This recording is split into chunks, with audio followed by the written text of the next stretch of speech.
Captain Alan Wright stood at the observation deck of the Earth ship Pioneer, watching the gleaming silver structure of the Galactic Council station grow larger in the viewport. His hands were clasped behind his back, shoulders straight, face carefully neutral despite the butterflies in his stomach. Humanity's first official diplomatic mission beyond the solar system rested on his shoulders. Quite a sight, isn't it? Science officer Lisa Mitchell joined him, her dark eyes reflecting the station's lights. 7,000 years of galactic civilization waiting to judge us, Alan replied quietly. The Pioneer was humanity's newest vessel, completed just months after Earth scientists finally cracked the light-speed barrier in 2087. Its hull gleamed with fresh paint, systems humming with efficiency that had seemed impossible just a decade earlier. Yet Alan knew that to the species awaiting them, their ship probably looked like a child's toy. "Incoming transmission," announced Communications Officer Kyle Brennan. "They're directing us to Docking Bay 14. Alan nodded. "Take us in, nice and steady." The Pioneer glided toward the massive station, a structure that dwarfed anything humans had built. Shaped like a wheel with 12 massive spokes extending from a central hub, it rotated slowly, creating artificial gravity through centrifugal force. Each section housed representatives from hundreds of worlds. "Remember," Alan said to his crew, "we represent all of humanity today. First impressions matter." The ship docked with barely a tremor.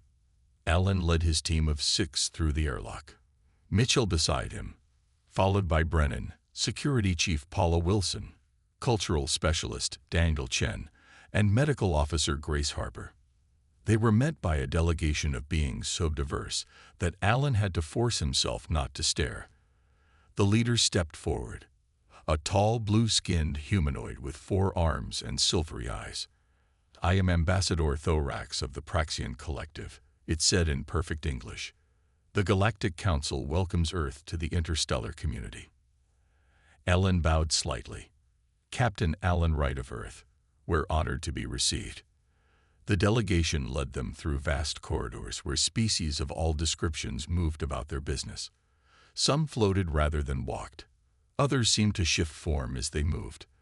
The humans tried to maintain their composure despite their amazement. They entered a massive chamber where 7 ornate thrones stood on a raised platform.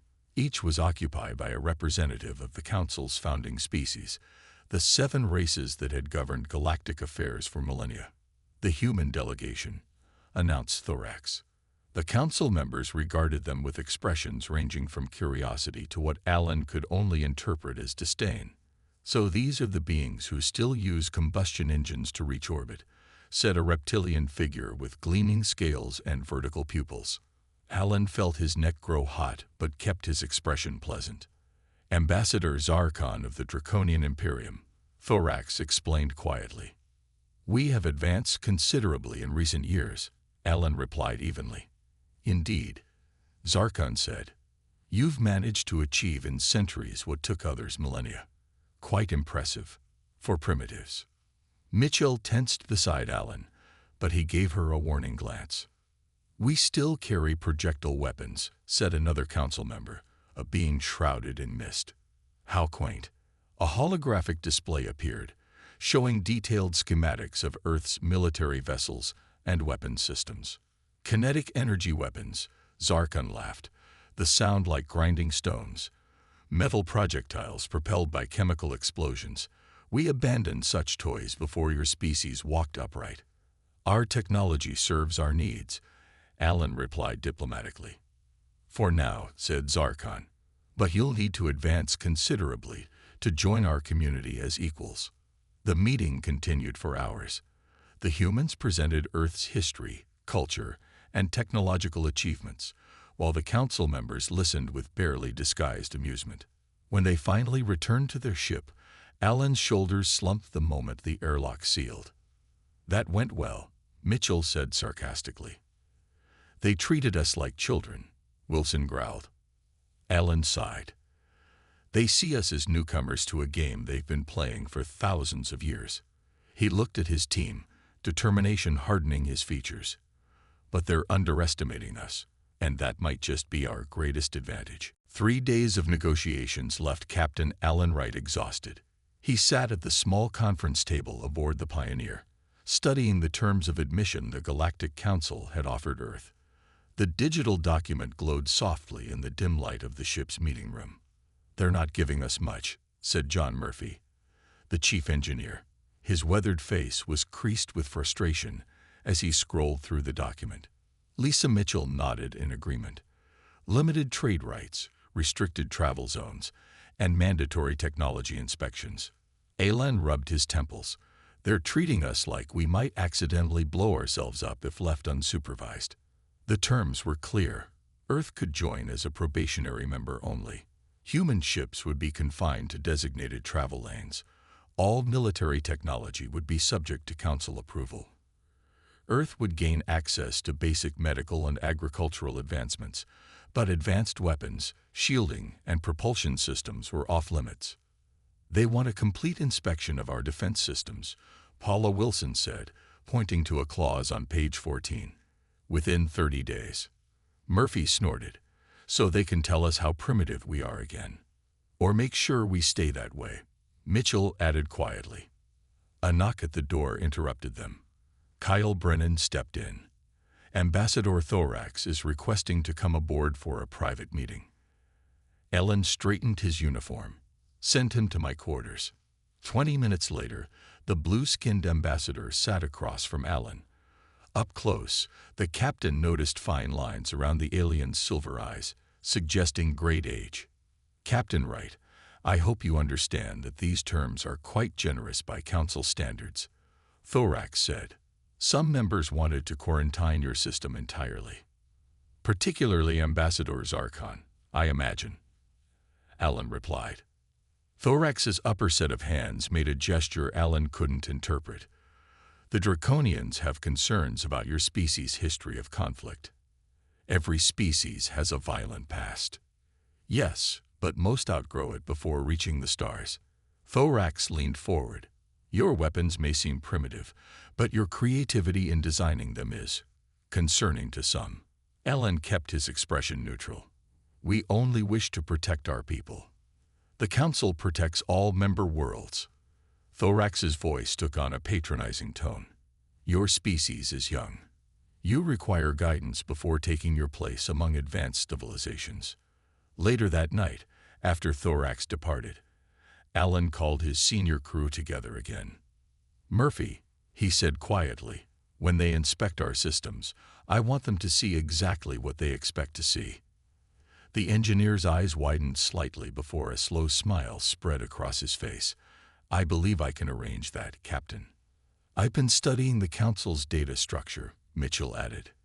"Their scanning technology uses standardized parameters. We could modify our systems to present readings they'll find comfortable." Alan nodded.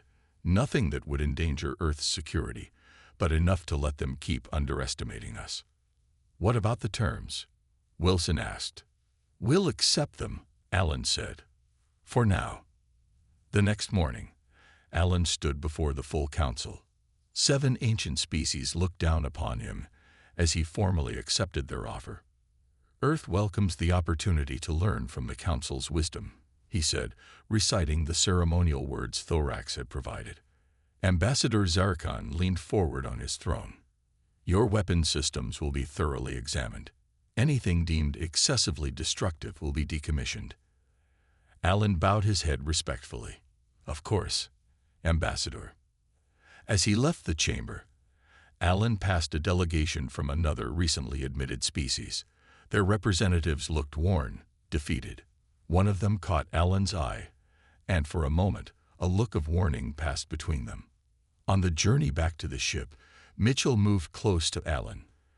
"I've been analyzing Council records. Every newer member faces the same restrictions. Some have been probationary for centuries." Alan's jaw tightened. "Then we need to be very careful about what the Council thinks they know about humanity. And what they don't," Murphy added with a grim smile. 6 months after Earth's probationary acceptance into the Galactic Council, Commander Olivia Garcia sat at her station aboard the Earth vessel Defender, monitoring distress signals from the edge of known space. The signals had been coming more frequently over the past weeks, desperate pleas from colonies on distant worlds. "Another one," she said, turning to her communications officer. "Third one this week." Lieutenant Eric Stone nodded grimly. "Same pattern. Colony goes dark after reporting unknown ships in the system." Garcia pulled up the star map, marking the latest attack. A pattern was emerging. Something systematic working its way through the outer colonies, focusing on worlds that weren't full council members. "Have the council representatives responded to our reports?" she asked. "They say they're evaluating the situation," Stone replied, his tone making clear what he thought of that response. Garcia had been assigned to patrol duty in what the council considered safe space, well away from the areas where the attacks were happening. Earth vessels were still restricted in where they could travel, despite the growing crisis. She made a decision. "Plot a course for the Vega colony. We're going to see for ourselves." "Commander," Stone said carefully, "that's outside our authorized patrol zone." "Log it as a navigational error," Garcia replied. "I'll take full responsibility." The Defender arrived at Vega Colony 18 hours later. What they found chilled Garcia to her core. The small settlement had been ravaged, buildings destroyed, infrastructure in ruins. But it wasn't the destruction that disturbed her most. It was the precision of it. This wasn't random violence. It was methodical, calculated. "Life signs," reported the science officer, San Hayes. "Faint, but there are survivors." They found the colonists hiding in underground shelters. Most were injured, all were terrified. "They came without warning," said one survivor, a woman named Beth Miller. "Ships like nothing we've ever seen. They didn't communicate, just started targeting our defense systems first, then communications." "Did you send distress signals to the council?" Garcia asked. Miller's laugh was bitter. "For all the good it did. A Praxian vessel received our call, observed from orbit, then left without helping." Garcia felt cold anger building inside her. She ordered medical teams to assist the survivors, while she gathered all the data they could about the attackers. The colonists called them shadow ships, vessels that seemed to absorb light rather than reflect it, with technology unlike anything in council records. Back on the Defender, Hayes analyzed the information they'd gathered. According to these readings, the attacker's technology has similarities to artifacts found in deep space archaeological sites. The Council classifies those sites as restricted. Why would they restrict information about an ancient species? Garcia wondered aloud. Maybe they don't want anyone to know about them, Stone suggested.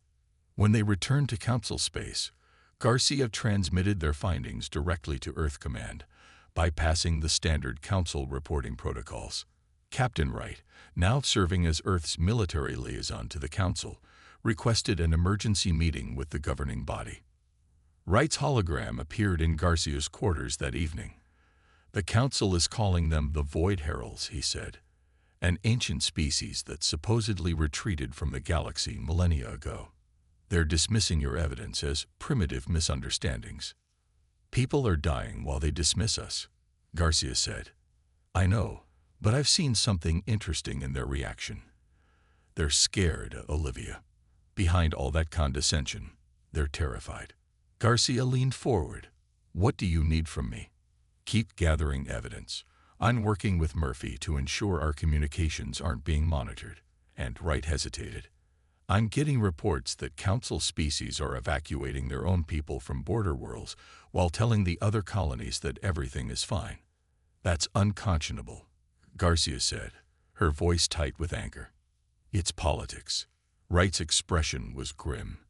"But it tells us something important. The Council doesn't know how to fight these Void Heralds, and they're too proud to admit it." "Then maybe it's time for some primitive solutions," Garcia said. The attacks increased over the next 2 months. 17 colonies had now been hit, including 3 minor Council worlds. The pattern was always the same: swift, surgical strikes that disabled defenses, followed by systematic destruction of infrastructure. The Void Heralds never attempted communication, and took no prisoners.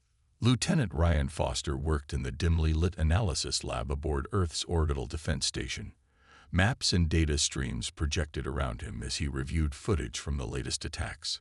Foster had a gift for seeing patterns others missed, which was why Admiral Susan Cooper had assigned him to this task.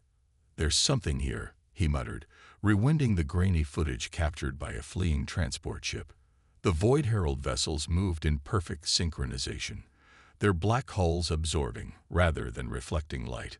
Foster zoomed in on the moment when a Council defensive battery fired on one of the attacking ships.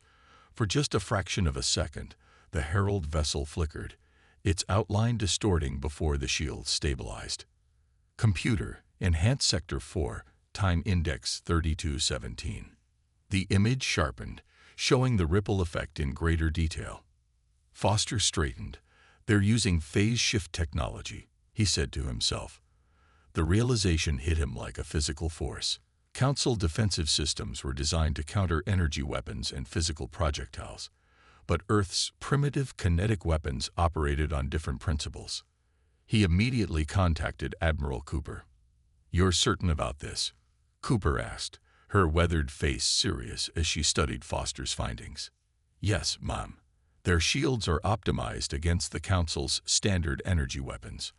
Our projectile weapons would bypass them completely at specific frequencies." Cooper was silent for a long moment. "The Council has repeatedly rejected our offers to assist in defense.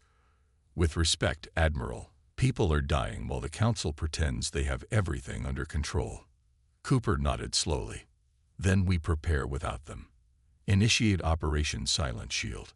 Over the next 3 weeks, Earth quietly redeployed its fleet. Ships were fitted with specially modified weapons systems based on Foster's analysis. The modifications were disguised to avoid detection during mandatory Council inspections.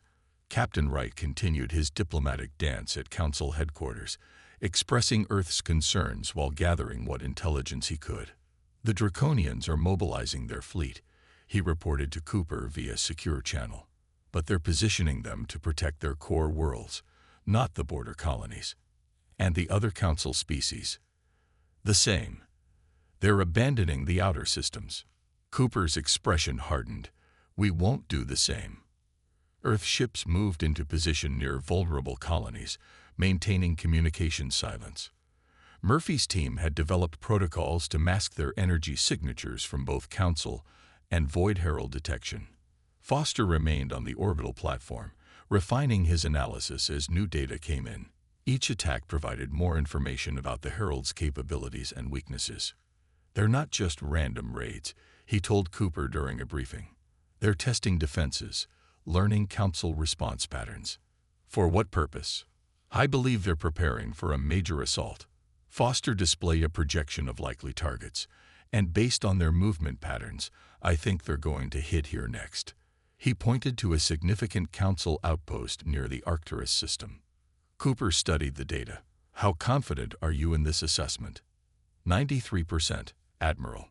2 days later, the Void Herald struck exactly where Foster had predicted. A massive force of shadow ships descended on the Arcturus outpost. The Council defenders fought bravely but were quickly overwhelmed. Their energy weapons dissipated harmlessly against the Herald's shifting shields. As the outpost began to fall, emergency broadcasts filled communication channels. The Council's vaunted defenses had failed catastrophically. "All those lives," Lisa Mitchell whispered as she and Wright watched the feeds from Council headquarters. Wright's expression was grim. "The Council can't ignore this anymore. This wasn't some border colony. This was one of their major military installations." For the first time, genuine fear showed on the faces of the Council representatives as they gathered in emergency session. The Void Heralds had breached their inner defenses, and they had no answer for the threat. The Emergency Council meeting had been in session for 6 hours when the alarm sounded. The great chamber fell silent as the holographic display activated, showing hundreds of Void Herald ships approaching the Council homeworld system. "How did they penetrate our early warning network?" demanded Zarkon, his reptilian features rigid with shock. The Council's military commander, a tall being of living crystal, shook his head. They've adapted to our detection systems. Our outer defenses are already compromised. Panic spread through the chamber. The 7 homeworlds of the founding council races orbited the same star, a symbol of their unity and cooperation. Now that concentration of power had become a critical vulnerability. Captain Alan Wright stood silently in the corner where Earth's representatives were permitted to observe but not speak. He touched his communication device, sending a single encrypted signal. Sundown protocol active. Across the system, 12 Earth vessels dropped their energy masks, revealing their presence in defensive positions. They had been there for days, waiting, watching. What is the meaning of this? Thorax demanded, noticing the sudden appearance of human ships on the tactical display. Earth vessels are not authorized in this system. Wright stepped forward. With respect, Ambassador, this isn't the time for jurisdictional disputes. The Council's defensive fleet mobilized, forming a perimeter around the homeworlds. Their sleek vessels gleamed with advanced technology, energy weapons powering up as the Void Herald Armada approached. Admiral Susan Cooper's voice came through on all Earth vessels. Remember your training. Wait for my mark. The first engagement was catastrophic for the Council forces. Their energy weapons dissipated against the Herald's phase-shifted shields. 3 Council dreadnoughts were destroyed in the opening minutes of battle, their crews having no time to evacuate. In the Council chamber, representatives watched in horror as their first line of defense crumbled. Our weapons have no effect, reported the military commander, his crystalline form dulling with despair. Wright's communication device chimed. Admiral Cooper requests permission to engage, he announced. Zarkon snarled. What can your primitive vessels possibly achieve? Let them try, Thorax said quietly. We have little to lose now. Cooper's voice was calm and steady as she gave the order. All ships execute Foster Protocol. Fire at will. The Earth vessel Defender moved into position, directly in the path of the advancing Void Herald fleet. Commander Garcia sat in the captain's chair, her expression determined. Target lead vessel, she ordered. Prepare the Ki-D missile. The weapon had been designed based on Foster's analysis, a simple kinetic projectile modified to match the phase frequency of the Herald shields. It looked unremarkable, almost crude compared to the Council's elegant energy weapons. Fire, Garcia commanded. The missile launched, streaking toward the massive Herald command ship. In the Council chamber, several representatives scoffed at the primitive projectile. A physical missile. How quaint, one remarked. Then something unexpected happened. The missile passed directly through the Herald's shields as if they weren't there. It struck the hull and detonated, the quantum disruption warhead causing a cascading failure across the ship's systems. The massive Herald vessel shuddered, then broke apart in a spectacular explosion. Silence fell across all communication channels for a heartbeat. Then every Earth ship opened fire with modified weapons. Kinetic rounds, missiles, and specially tuned railgun projectiles tore through the supposedly impenetrable Herald defenses. In the Council chamber, jaws dropped in astonishment. How is this possible? Zarkon demanded. Wright allowed himself a small smile. Phase shift technology has one fundamental weakness. It can't simultaneously protect against energy weapons and physical impacts. You chose to optimize against energy attacks because that's what you use. The Heralds adapted accordingly. And your primitive weapons bypassed this defense entirely, Thorax realized. The tide of battle turned dramatically. Earth ships coordinated with the remaining Council vessels, providing targeting data. Human weapons cleared paths for Council ships to exploit. From the Defender's bridge, Garcia watched as the Void Herald fleet began to retreat, their tactical advantage suddenly gone. Sometimes, she said quietly, the old ways still have value. In the Council chamber, the representatives of 7 ancient civilizations watched in stunned silence as the primitive newcomers saved their worlds with technology they had openly mocked just months before. The Council chamber was quieter than Alan Wright had ever seen it. The 7 thrones were occupied, But gone was the usual pomp and ceremony. The Void Heralds had been driven back, but the cost had been enormous. 3 Council defense stations destroyed. Thousands of lives lost. The invincible facade of the Galactic Council shattered beyond repair. Wright stood at the center of the chamber, joined by John Murphy, Lisa Mitchell, and Ryan Foster. The human delegation had been summoned to explain exactly how they had managed to defeat an enemy that had cut through Council defenses like paper. "We await your explanation," Thorax said, his usual condescension replaced by something like respect, or perhaps fear. Murphy stepped forward, activating a holographic display. "The truth is simple," he began. "We deliberately concealed our true capabilities from the Council." Murmurs spread through the chamber. Zarkon hissed in anger. "You violated the terms of admission." "We presented exactly what your inspection teams expected to see," Murphy continued calmly. "Your scanners found primitive kinetic weapons because that's what they were calibrated to identify. You never looked for the quantum disruption technology beneath." Foster added, "Your standardized defense technology made you vulnerable to a single method of attack. Once the Void Heralds adapted to that standard, all your worlds became targets." "You knew this would happen?" asked a Council member. Mitchell shook her head. "Not specifically. But Earth's history taught us something important that the Council seems to have forgotten. Technological advancement isn't always linear." She displayed images of Earth's military history, ancient warriors with spears standing alongside images of modern soldiers. Humanity never completely abandoned older technologies as we developed new ones. We kept what worked, adapted what didn't, and maintained diversity in our approaches. "This diversity saved you today," Wright said. "The Heralds expected energy weapons because that's all they've encountered from Council species for centuries. Our different approach caught them by surprise." Zarkon's scales darkened with anger. "You deliberately misled the Council about your capabilities." "Yes," Wright admitted without apology. "Because you gave us no choice. You demanded we disarm ourselves in the face of a galaxy far more dangerous than you were willing to admit." Murphy continued with his explanation, showing how Earth scientists had been studying similar phase shift phenomena for decades. We had already developed countermeasures for theoretical applications of this technology. When Lieutenant Foster identified the Herald Shield signature, we adapted existing designs. The Council listened in stunned silence as Murphy revealed that Earth had prepared for threats like the Void Heralds, while the Council had grown complacent in their technological superiority. "Your species is more dangerous than we realized," Thorax said finally. "No," Wright corrected. "We're more prepared. There's a difference." As the explanations continued, Commander Garcia entered the chamber.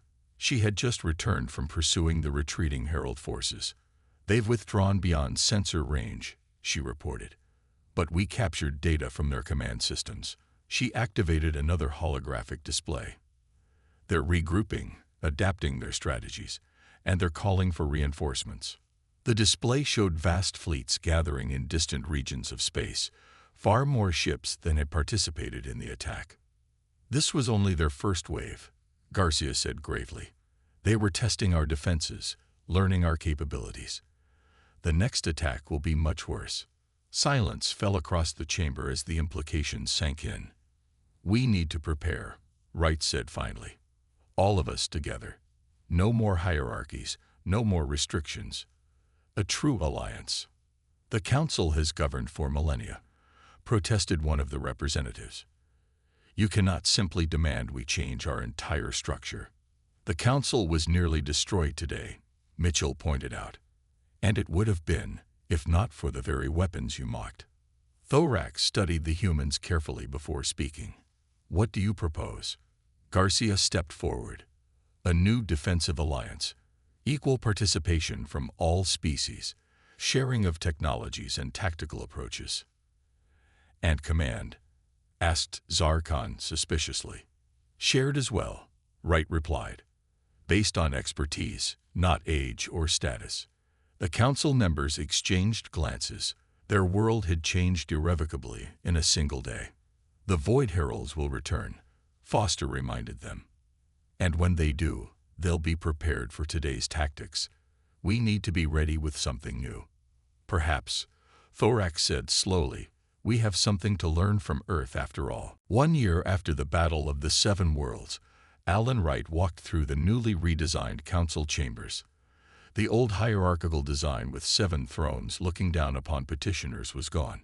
In its place stood a circular chamber with representatives from all member species seated as equals. Wright paused before a display case near the entrance. Inside rested the first quantum disruption missile launcher from the Defender, the weapon that had fired the shot that changed the balance of power in the galaxy. A small plaque beneath it read, "Sometimes the oldest solutions answer the newest problems. Admiring your handiwork." Lisa Mitchell approached, wearing the formal blue uniform of Earth's diplomatic corps. "Still feels strange to see our primitive weapons treated like honored artifacts," Wright replied with a smile. "Times change. Come on, they're waiting for us." They entered the main chamber where representatives from 32 species were gathered. The council had expanded rapidly as formerly restricted races were granted full membership. Thorax, now serving as first coordinator rather than ambassador, called the session to order. "High Commander Wright, please share your assessment." Wright stepped to the center of the chamber, activating the holographic display. Star maps appeared, showing defensive positions, patrol routes, and intelligence reports.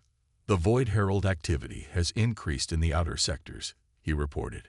"Our scouts have confirmed they're building their forces. Current estimates suggest they may launch their next major offensive within 6 months." As Earth's first High Commander of the Joint Defense Forces, Wright now led a fleet of ships from 17 different species. His appointment had been controversial, but the results spoke for themselves. 8 Herald incursions had been repelled over the past year. "And our preparations?" asked a representative from one of the newer council species. "Proceeding on schedule," Wright replied. "Lieutenant Foster's adaptive defense protocols have been implemented across all major systems. Engineer Murphy's shield harmonization project is in final testing." Ryan Foster, now heading the Tactical Analysis Division, stood to provide additional details. "The key to our strategy remains technological diversity. Each member world is developing defenses based on their unique scientific approaches. What one fails to stop, another will catch." This philosophy had become the cornerstone of the new alliance. Instead of forcing all species to adopt a standardized technology, the Council now encouraged innovation and difference. In another part of the station, Commander Garcia, now Admiral Garcia, was overseeing a training exercise with pilots from 6 different species. Their ships were as diverse as their pilots, some sleek and energy-based, others seemingly crude but devastatingly effective. "The Heralds adapt quickly," she told her students.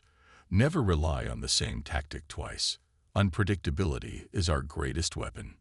Back in the council chamber, the meeting turned to diplomatic matters. Mitchell presented her findings on Herald communication attempts. "We believe their aggression stems from a territorial dispute dating back millennia," she explained. "Before the council formed, the founding races drove the Heralds from this region of space. They've returned to reclaim what they see as theirs." "Can we negotiate?" asked a representative. "We're trying," Mitchell replied. "But they remember how they were treated before. Trust will take time to build." After the session concluded, Wright met with Thorax privately. "You were right about humans," the Praxian said. "Your species' adaptability is remarkable." "We had good teachers," Wright replied diplomatically. "Fear and necessity." Thorax's 4 hands made a gesture of acknowledgement. "The old council would never have survived this crisis. We had grown too comfortable, too certain of our superiority." "Pride before the fall," Wright said. "An old human saying." Indeed, perhaps it applied to us as well. They stood together at the viewport, watching ships from dozens of worlds moving in harmony around the station. "The Void Heralds are coming," Thorax said quietly, "in greater numbers than before." "Yes," Wright agreed. But this time, we'll face them together. Not as leaders and followers, but as allies. In a nearby docking bay, a new class of vessel was preparing for its maiden voyage. A ship designed by engineers from 7 different species, incorporating technologies once thought incompatible. On its hull, a new emblem, not the ancient symbol of the Council, but a simple image of diverse hands joined together. The galaxy prepared for war, but for the first time in millennia. It did so as a truly united force, and it had all begun with a single shot from a weapon the Council had once mocked as primitive. I notice you're asking for Part 8, but the story outline I created earlier was designed as a 7-part story. However, I'll create an epilogue/conclusion as Part 8 that brings the story to a satisfying close. The Void Herald mothership emerged from the darkness between stars, a massive structure that dwarfed even the largest Council vessels. Around it swarmed thousands of shadow ships, their black hulls absorbing light, creating a hole in space that seemed to devour the very stars behind it. On the Unified Command Ship Alliance, Admiral Garcia stood before the tactical display, her face illuminated by the holographic images of the largest enemy force he had encountered. All defense grids are active, reported her second-in-command, a Draconian officer named Krell who had once served under Zarkon. 34 systems coordinating. Garcia nodded, opened the channel to all Allied vessels. The communications officer complied, and Garcia took a moment to study the fleet displayed before her. 500 ships from 24 different species, each with unique designs and capabilities, now faced the Void Herald Armada together. This is Admiral Garcia. Today we face the enemy not as separate races, but as one united galaxy. Remember your training. Trust your allies. Adapt to what comes. Begin Operation Shattered Mirror. The Allied fleet divided into smaller tactical groups, each using different approach vectors. This was Foster's strategy. No single formation for the Heralds to target, no predictable pattern to adapt against. On the Alliance bridge, High Commander Wright joined Garcia at the tactical station. Herald command ship is transmitting, the communications officer announced. Put it through, Wright ordered. The main screen flickered, and for the first time, the galaxy saw the face of their enemy. The Herald Commander was a being of shifting darkness, its features flowing like liquid shadow. Your resistance is futile, it said, its voice deep and resonant. This space belonged to us before your kind crawled from your worlds. It will be ours again. This space belongs to all who wish to share it peacefully, Wright replied. We offered negotiation. You chose war. And now you will know defeat, the Herald stated with cold certainty. The transmission ended, and the Herald fleet surged forward. But they found no easy target. The Allied ships fought in ways the Heralds had never encountered, some using advanced energy weapons, others using primitive kinetic approaches, some combining both in ways that confounded the enemy's adaptive shields. On a small, agile Earth vessel designated Swift, John Murphy monitored the new weapons system he had designed in collaboration with engineers from 5 other species.